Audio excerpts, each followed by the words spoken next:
Halo teman-teman semuanya, kembali lagi dengan saya Vicky Rido. Seperti biasa, saya akan mereaction soal sepak bola Indonesia dan juga tanggapan dan komentar dari netizen Indonesia soal persepak bolaan tanah air. Jadi seperti apa tanggapan mereka? Mari kita simak sama-sama. Tapi sebelum itu jangan lupa untuk like, komen, dan subscribe. Dan jangan lupa juga untuk nyalakan lonceng notifikasinya. Let's go!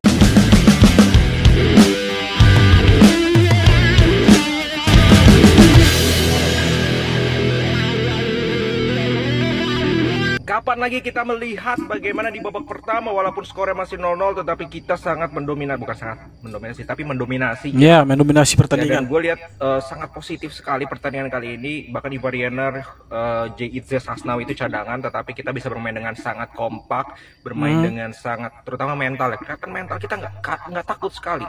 Ya padahal ini lawannya ini finalis Piala Asia Irak, tapi kita nggak takut lawan mereka. Kita tahu bahwa GBK ini sangat angker untuk tim-tim lawan, dan itu kita tunjukkan di lapangan. Tinggal memang finishing Rafael Struijk. Ya betul, finishing kita yang lemah. Ada set play yang sangat bagus, umpan Nathan ke Shane Patinama, sayang sekali Shane Patinama passingnya bukan ke itu malah dia cutback ya kalau nggak salah. Jadi itu sangat disayangkan. Tetapi secara set play, secara gaya permainan kita mengurung Irak juga beberapa momen. Kita juga nggak takut duel lawan Irak. Ini sudah sangat luar biasa, sangat amat luar biasa, dan semoga di babak kedua nanti final pass kita atau finishing kita itu bisa lebih diperbaiki. Ya ketika itu terjadi, kalau gue bilang kita definitely punya peluang untuk menang, dan semoga kita menang. Oke, segitu dulu. Oke teman-teman, jadi memang pertandingan lawan Irak ini permainan Indonesia sangat luar biasa sekali. Menurut saya dari pertandingan ke pertandingan, ketika pertandingan tadi melawan Irak, permainan Indonesia itu sungguh mendominasi ya. Walaupun kita harus menerima fakta bahwa Indonesia harus takluk 2-0. Memang kita mendominasi gitu. Tapi ada beberapa kelemahan kita seperti blunder-blunder yang seharusnya tidak perlu dilakukan oleh Hernando Ari, yaitu salah satu contoh teman-teman. Kemudian ada beberapa finishing yang kurang dimaksimalkan oleh Rafael Struijk. Sebenarnya dia bisa umpan ke Patinama, tetapi dia memilih untuk syuting dan akhirnya kita tidak sempat untuk membobol gawang dari Irak. Padahal kita sebenarnya punya kesempatan dan peluang untuk mengalahkan Irak. Karena kalau di babak pertama saya lihat beberapa peluang itu sangat cantik. Kemudian permainan kaki ke kaki, passing dari pemain ke pemain, itu jalan bolanya kita sangat menikmati pertandingan. Dan yang terutama di sini ya pentingnya itu mental teman-teman. Dimana kita melawan Irak yang kualitasnya itu jauh di atas kita Indonesia. Tapi secara permainan kita mendominasi. Ya, walaupun di babak kedua ada sedikit insiden dan akhirnya Indonesia mendapatkan 2 penalti dan 1 gol yang seharusnya tidak terjadi, tetapi ya mau bagaimana lagi, kita harus bisa menerima dengan ikhlas. Dan overall pertandingan kali ini walaupun Indonesia kalah, saya kasih jempol 2 buat timnas Indonesia karena permainan mereka sangat sungguh-sungguh baik sekali. Passing dari kaki ke kaki itu sangat baik, kemudian umpan lambung juga itu on target, tepat sasaran, tidak melebar kemana-mana. Dan kita punya beberapa kelemahan teman-teman, seperti finishing yang kurang maksimal. Kemudian kita punya masalah di pertandingan kali ini, itulah adalah kiper ya. Saya bingung juga kenapa Hernando Ari sampai melakukan blunder 2 kali, dan untung blunder yang pertama itu tidak sampai ada gol teman-teman, karena melambung ke atas ya, kira-kira seperti itu teman-teman. Buat Dewan Perwakilan kami yang terhormat, Bapak Putra Nababan, apa yang Bapak pikirkan Pak, sehingga ada pemikiran dan saran Bapak yang mengharuskan pemain timnas Indonesia, pemain lokal harus lebih banyak 60%. Dan kenapa Bapak mengkotak-kotakan, ada pula lokal, ada naturalisasi. Kan yang udah sah menjadi warga negara Indonesia itu kan udah orang Indonesia Pak, ngapain lagi dilihat ada lokal interlokal? Betul. Telepon wartel zaman dulu Pak, maksudnya gimana Pak? Dan satu lagi Pak, kan udah ketahuan pemain lokal kita nggak mampu Pak ngangkat prestasi Indonesia udah berpuluh-puluh tahun. Ini baru ada prestasi, Bapak nyaraninnya yang kemunduran lagi. Emang siapa Pak? Bapak gimana sih ngambil keputusan? Kalau iya saya tahu itu keputusan politik sepak bola, tapi kan ya harusnya Bapak tidak bisa digabungkan antara politik dan sepak bola dikit-dikit Pak. Bapak kenal nggak sih 10 nama pemain Indonesia aja Pak yang pernah main di timnas Pak? Bingung saya tiba-tiba ada pemikiran begitu. Udah tahu pemain lokal kita nggak ada yang mampu, Bapak. Nggak ada yang mampu. Udah berpuluh-puluh tahun dari kakek buyut udah sampai sekarang ini udah nggak ada yang mampu ngangkat prestasi Indonesia. Jadi ada pemain-pemain luar yang punya darah keturunan Indonesia mau jadi warga Indonesia dan sudah jadi. Sekarang Bapak berkomentar seperti itu kan namanya mecah-mecah, Pak. Jadinya, Pak, ada lokal, ada naturalisasi. Ya kalau udah jadi warga Indonesia ya jadi warga Indonesia, Pak. Udah lagi di kotak-kotakan lagi. Masa di kotak-kotakan lagi? Udah jadi warga Indonesia ada di kotak-kotakan lagi. Gimana sih, Pak? Lagian ini prestasi udah meningkat. Saran Bapak malah nyuruh kita mundur itu sebenarnya, Pak. Coba dicek lagi, Pak, sarannya, Pak. Dikoreksi lagi. Mungkin di waktu dia berbicara seperti itu dia tidak berpikir panjang lagi, dan dia pikir dia harus bicara seperti itu, bahwa 60% harus pemain lokal dan 40%-nya itu pemain diaspora, tanpa dia berpikir bahwa ranah itu bukan ranahnya dia. Yang mengatur berapa persen pemain ini dan pemain itu urusannya pelatih, dan seharusnya dari DPR tidak perlu untuk mempersoalkan itu, dan sama sekali tidak penting. Karena yang tahu semua di lapangan itu cuma pelatih, bukan dari DPR, teman-teman. Kira-kira seperti itu. Oh, kalian kenapa sih?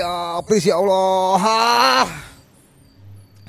Tapi balik lagi, Irak tetaplah Irak. Gimana menurut kalian pertandingan hari ini tadi? Yuk, tulis di kolom komentar, kita diskusi bareng. Irak jauh di atas Indonesia. Secara kualitas Irak jauh di atas Indonesia. Tetapi yang terpenting di sini permainan Indonesia itu ya sudah sangat baik sekali, dan harapan saya sebagai penikmat sepak bola dan pecinta bola Indonesia, semoga di pertandingan lawan Filipina finishing itu harus dimaksimalkan, dan coba latihan untuk latihan finishing lah. Finishing itu sangat-sangat penting sekali supaya bisa mencetak gol dan bisa mengalahkan Filipina. Karena belajar dari pengalaman ketika melawan Irak, itu sebenarnya kita bisa menang, tetapi sayangnya finishingnya itu kurang sekali, sehingga kita ya harus legowo terima kekalahan dari Irak ya. Kira-kira seperti itu, teman-teman. Nasionalisasi itu adalah pemain berdarah Indonesia. Kalau bisa komposisi pemain di lapangan itu, Pak Sekjen PSSI, kalau bisa 60% lah pemain nasional.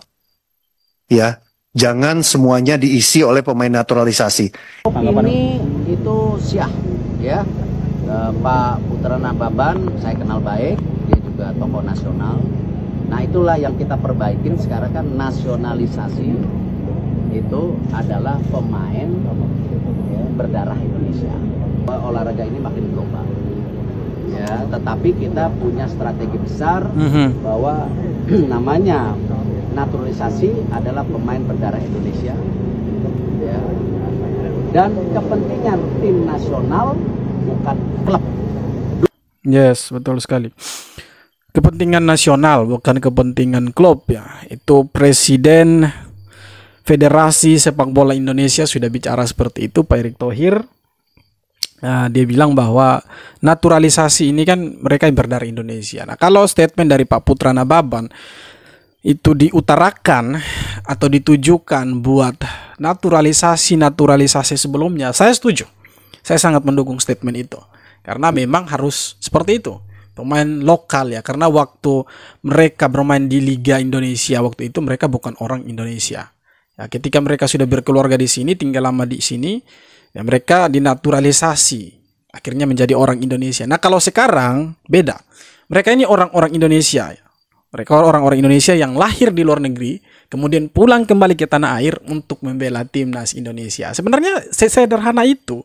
Tidak ribet seperti yang mereka bilang bahwa 60-40. Tidak seperti itu.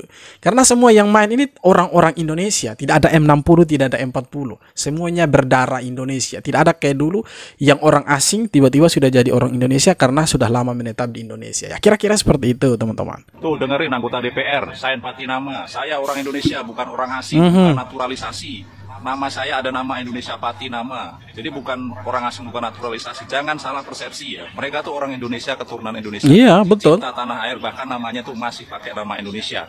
Dengerin tuh anggota DPR yang nggak setuju dengan naturalisasi harus 40% ini lokal. Mereka semua orang Indonesia.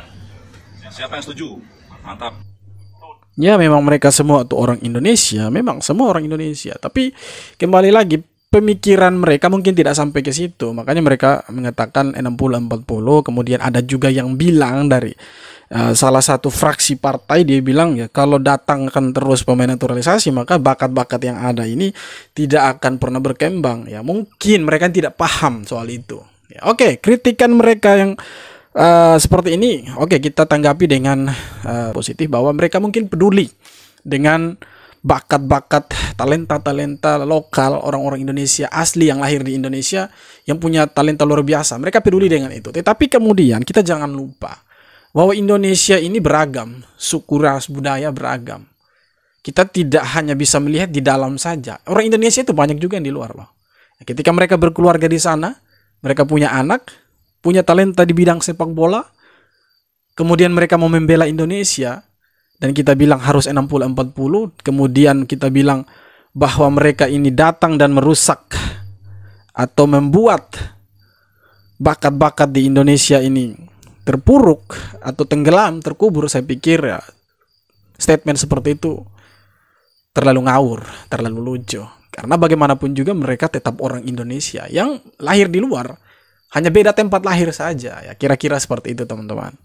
Oke teman-teman, jadi itu dia beberapa tanggapan dan komentar dari netizen Indonesia soal pertandingan tadi Indonesia melawan Irak, yang kita harus puas bahwa Indonesia kalah dari Irak 2-0, dan semoga ini menjadi bahan pertimbangan evaluasi lagi buat Coach Sintayong supaya pemain-pemain melawan Irak itu ya mulai dari belakang sampai di depan sudah bisa ya kolaborasi dengan baik lah, punya chemistry yang baik. Dan chemistry sebenarnya sudah ada, cuma finishingnya itu, target man-nya itu kita masih kurang gitu.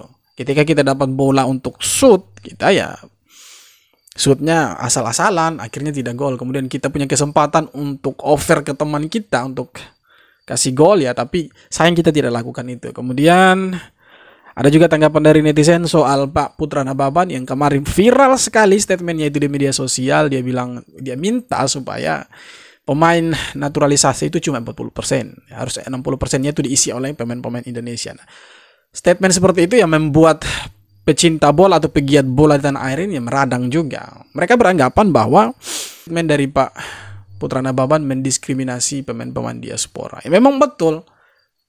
Seolah-olah mereka datang di sini, mereka orang asing yang tiba-tiba jadi orang Indonesia, langsung mau main di timnas. Ya jadi seperti di klub lah, mungkin mereka berpikir seperti itu, makanya mereka bilang ya harus 60-40 ya. Beda timnas dengan klub.